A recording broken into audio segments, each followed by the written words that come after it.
Corona का कहर, पटना के डॉक्टर समेत 7 मरीजों की मौत, 242 नए संक्रमित मिले। कोरोना से रविवार को पटना के एक डॉक्टर समेत 7 मरीजों की मौत हो गई। मृतकों में 5 पटना के जबकि एक नालंदा और एक मधुबनी के मरीज शामिल रहे। इन मरीजों का इलाज एम्स में चल रहा था। इसके अलावा पटना में रविवार को 242 नए संक्रमित मिले। अब संक्रमितों की कुल संख्या 28,497 हो गई है। इनमें एक्टिव संक्रमितों की संख्या 2191 है, जबकि 26,200 लोग स्वस्थ हो चुके हैं। आरजेडी के पूर्व नेता की गोली मारकर हत्या, तेजस्वी और तेज प्रताप पर मुकदमा दर्ज। राजद SC/ST प्रकोष्ठ के पूर्व प्रदेश सचिव शक्ति मलिक की रविवार सुबह अपराधियों ने मुर्गी फार्म रोड स्थित घर में घुसकर हत्या कर दी। 3 नकाबपोश अपराधी आए और 40 साल के मलिक के सिर और छाती में 3 गोलियां मारी। घरवाले घायल अवस्था में उसे सदर अस्पताल ले गए, मगर कुछ ही देर में मौत हो गई। इस मामले में मृतक के पिता और पत्नी ने राजद नेता और पूर्व उप मुख्यमंत्री तेजस्वी यादव, पूर्व मंत्री तेज प्रताप यादव समेत 5 ज्ञात और 3 अज्ञात को नामजद करते हुए प्राथमिकी दर्ज कराई है। नीतीश कुमार ने लिया बड़ा फैसला, दागी विधायकों को JDU नहीं देगी टिकट। सत्ताधारी जदयू और मुख्यमंत्री नीतीश कुमार ने निर्णय लिया है कि उनका दल किसी दागी विधायक को अपना प्रत्याशी नहीं बनाएगा। पार्टी सूत्रों के मुताबिक ऐसे नेताओं तक संदेश भी पहुंच गया है। रविवार की रात करीब आधा दर्जन पार्टी नेताओं ने प्रदेश अध्यक्ष वशिष्ठ नारायण सिंह के यहां पहुंचकर अपना पक्ष भी रखा। इनमें डुमरांव के जदयू विधायक ददन पहलवान और गोपालगंज विधायक अमरेंद्र पांडे प्रमुख थे। जानकारी के मुताबिक जदयू डुमरांव से ददन की जगह पार्टी प्रवक्ता अंजुम आर को मैदान में उतार रहा है। बहरहाल रविवार की रात जदयू प्रदेश अध्यक्ष के घर कुछ वकील भी बुलाए गए थे।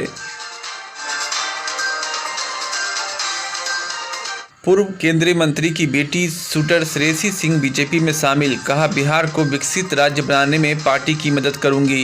पूर्व केंद्रीय मंत्री स्वर्गीय दिग्विजय सिंह की बेटी शूटर श्रेयसी सिंह रविवार को भाजपा में शामिल हो गई। इस मौके पर पार्टी नेता भूपेंद्र यादव मौजूद थे। श्रेयसी सिंह ने कहा है कि भाजपा में शामिल होने के पीछे मुख्य मकसद अपने पिता स्वर्गीय दिग्विजय सिंह के सपनों को पूरा करना है। अपनी माँ और बड़ी बहन के आशीर्वाद से मैं भाजपा की सदस्यता ले रही हूँ। लोजपा नीतीश कुमार के नेतृत्व में विधानसभा चुनाव नहीं लड़ेगी, पर भाजपा के साथ गठबंधन को तैयार। बिहार विधानसभा चुनाव से पहले NDA में दरार। लोजपा ने जदयू चीफ नीतीश कुमार के नेतृत्व में चुनाव नहीं लड़ने का फैसला किया है। यह फैसला रविवार को दिल्ली में हुई पार्टी के संसदीय दल की बैठक में लिया गया। लोजपा NDA में मनचाही संख्या में सीट न मिलने से नाराज है। पार्टी अध्यक्ष चिराग पासवान ने कहा है कि भाजपा के साथ कुछ सीटों पर लोजपा की फ्रेंडली फाइट होगी, पर पार्टी उन सभी सीटों पर अपने उम्मीदवार जरूर उतारेगी जहां जदयू के प्रत्याशी होंगे। सुबह 243 सीटों पर चुनाव लड़ेंगे का दावा, शाम को दिल्ली गए सहनी, कहा भाजपा ने बुलाया है। NDA में जाएंगे, अकेले लड़ेंगे या भाजपा के ब्लॉक में शामिल होंगे यह भी तय नहीं। VIP के राष्ट्रीय अध्यक्ष मुकेश सहनी ने रविवार को दिन में कहा कि उनकी पार्टी 243 सीटों पर चुनाव लड़ेंगी। सारे ऑप्शन खुले हुए हैं। पप्पू यादव और उपेंद्र कुशवाहा से बात चल रही है। शाम को सहनी दिल्ली रवाना हो गए। बोले भाजपा नेताओं ने बुलाया है, लिहाजा अभी तय नहीं है कि सहनी NDA में जाएंगे, अकेले रहेंगे या भाजपा के ब्लॉक में शामिल होंगे। राबड़ी तेजस्वी से मिले रामा सिंह, रघुवंश प्रसाद के रहते टल गई थी राजद में ज्वाइनिंग, अब वैशाली में बनेंगे सहारा। वैशाली के पूर्व सांसद रामा किशोर सिंह उर्फ रामा सिंह की आखिरकार राबड़ी आवास में एंट्री हो गई। रविवार की शाम वे राबड़ी आवास पहुंचे। उन्होंने पूर्व मुख्यमंत्री सहित नेता प्रतिपक्ष तेजस्वी यादव से भी मुलाकात की। रामा सिंह का राबड़ी आवास आना इस मायने से भी महत्वपूर्ण है कि उनकी वजह से ही पार्टी के कद्दावर नेता रघुवंश प्रसाद सिंह ने अपने पद और निधन से ठीक पहले पार्टी की सदस्यता तक से इस्तीफा दे दिया था। JDU का पलटवार, लोजपा बताए कि जदयू से उसका कैसा वैचारिक मतभेद है।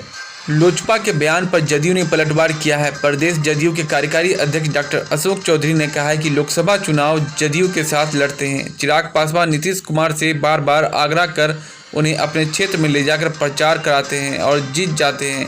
विधानसभा में कार्यकर्ताओं की बारी आई तो जदयू से आपका वैचारिक मतभेद हो गया। डॉक्टर चौधरी ने कहा कि लोजपा बताए कि उसका जदयू से क्या वैचारिक मतभेद है।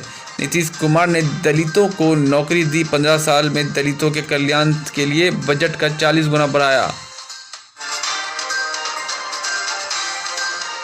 मणिपुर फार्मूले पर बिहार में एलजेपी और बीजेपी लड़ेगी चुनाव। लोक जनशक्ति पार्टी बिहार में अकेले अपनी किस्मत आजमाएगी। कई दिनों तक चली रसाकसी के बाद आखिरकार लोजपा ने बिहार में एनडीए से अलग होने का ऐलान कर दिया। हालांकि मणिपुर की तर्ज पर पार्टी केंद्र में एनडीए का हिस्सा रहेगी। इसके साथ ही पार्टी ने साफ किया है कि चुनाव के बाद लोजपा के सभी विधायक भाजपा का समर्थन करेंगे। लोजपा और भाजपा मणिपुर में इस फार्मूले के तहत चुनाव लड़ चुकी है। 7 सीटों पर हम का दावा। मखदूमपुर से दामाद, बाराचट्टी से समधन और 2 सीटों पर लड़ेंगे मांझी। आज हो सकता है ऐलान। हिंदुस्तानी अवाम मोर्चा की रविवार को हुई संसदीय बोर्ड की बैठक के बाद प्रत्याशियों के नाम की घोषणा के लिए पार्टी के राष्ट्रीय अध्यक्ष व पूर्व मुख्यमंत्री जीतन राम मांझी को अधिकृत किया गया है। संभव है कि सोमवार को आधिकारिक तौर पर जीतन राम मांझी सीटों और प्रत्याशियों के नाम का ऐलान करेंगे।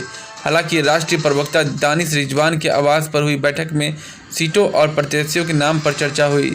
सूत्रों के अनुसार 7 सीटों इमामगंज, कटुम्बा, कस्बा, बाराचट्टी, मखदूमपुर, सिकंदरा और टिकरी पर चर्चा हुई। अब तक की रणनीति के अनुसार इमामगंज और सिकंदरा दोनों ही सीटों से जीतन राम मांझी खुद चुनाव लड़ सकते हैं। तो ये थे अब तक के मुख्य समाचार। मिलते हैं अगले समाचार में। अगर आप देश दुनिया की खबरों से रूबरू होना चाहते हैं तो RS न्यूज़ को ज़रूर सब्सक्राइब करें और हाँ, बेल आइकन को दबाना ना भूलें ताकि न्यूज़ का नोटिफिकेशन आपको मिलता रहे। धन्यवाद।